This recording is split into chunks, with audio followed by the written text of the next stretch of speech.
Bahujan Samaj party में आकाश आनंद के लिए क्या चीजें पहले जैसी हो गई हैं? क्या मायावती अब अपना सब कुछ आकाश आनंद को सौंप देंगी?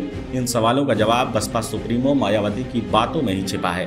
भले आकाश आनंद की गलती को मायावती ने स्वीकार कर लिया है और भतीजे को गले लगा लिया, लेकिन दिल का दर्द जुबान से नहीं तो उन्होंने लिख कर बयां जरूर कर दिया है। दरकिनार नहीं किया जा सकता कि आकाश आनंद को अपनी गलती मानने में 41 दिन लग गए। मायावती ने लगभग 1.5 महीने पहले बड़ा कदम उठाया था और अपने भतीजे आकाश को पार्टी से बाहर कर दिया। आरोप कई थे और सवाल उससे भी कहीं ज्यादा उठे। खैर, इससे आगे बढ़कर आकाश आनंद अपनी बुआ और बसपा सुप्रीमो मायावती के सामने झुके और सार्वजनिक तौर पर माफी मांग ली।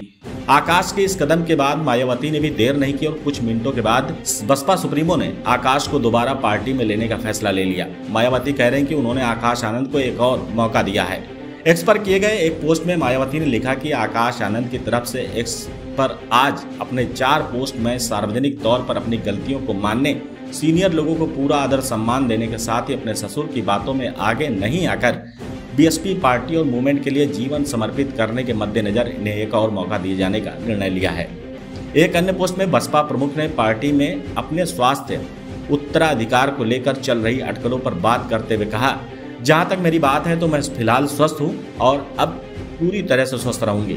आदरणीय श्री काशीराम जी की तरह पार्टी और आंदोलन के लिए पूरी निष्ठा और ईमानदारी से काम करती रहूंगी। ऐसे में उत्तराधिकारी नियुक्त करने का सवाल ही नहीं उठता। आगे उन्होंने लिखा कि मैं अपने फैसले पर अडिग हूं और आगे भी रहूंगी। मायावती की इन बातों से स्पष्ट है कि आकाश को भले स्वीकार कर लिया गया है, लेकिन अभी उन्हें जिम्मेदारी सौंपने की दिशा में कोई पहल नहीं की है।